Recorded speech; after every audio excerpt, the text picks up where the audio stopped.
বাংলাদেশ সম্মিলিত সনাতনী জাগরণ জোটের মুখপাত্র চিন্ময় কৃষ্ণ দাসকে গ্রেফতার ও জামিন বাতিলের ঘটনায় গভীর উদ্বেগ প্রকাশ করেছে ভারত সরকার। মঙ্গলবার দেশটির পররাষ্ট্র মন্ত্রণালয়ের এক বিবৃতিতে এই উদ্বেগ জানানো হয়। এতে বলা হয়, তাকে আটকের পর বাংলাদেশের চরমপন্থী গ্রুপগুলো হিন্দু সম্প্রদায় এবং অন্যান্য সংখ্যালঘুদের উপরও হামলা চালিয়েছে। এছাড়াও হিন্দু এবং ধর্মীয় সংখ্যালঘুদের বাড়িঘর ও ব্যবসা প্রতিষ্ঠানে অগ্নিসংযোগ, লুটপাট, ভাঙচুর এবং মন্দিরে হামলার মতো ঘটনাও ঘটেছে বাংলাদেশে। বিবৃতিতে ভারতের পররাষ্ট্র মন্ত্রণালয় জানিয়েছে, সংখ্যালঘুদের উপর হামলার ঘটনায় অপরাধীরা যেখানে ধরাছোঁয়ার বাইরে, সেখানে একজন ধর্মীয় নেতা এসব অন্যায়ের বিরুদ্ধে যখন কথা বলছে, তখন তার বিরুদ্ধে পাল্টা অভিযোগ এনে গ্রেফতার করা হয়েছে।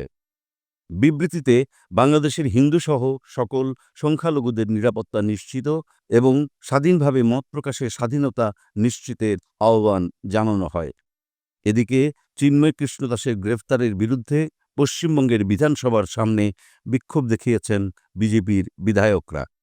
তাদের সবার হাতে পোস্টারে লেখা ছিল, চিন্ময় মহাপ্রভুর নিঃশর্ত মুক্তি চাই।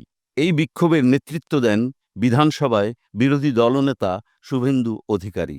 সংবাদ মাধ্যমকে তিনি জানিয়েছেন, চিন্ময় কৃষ্ণ প্রভুর নিঃশর্ত মুক্তির দাবি জানাচ্ছি আমরা। সারা পৃথিবীর সকল হিন্দুদের ঐক্যবদ্ধ হতে হবে।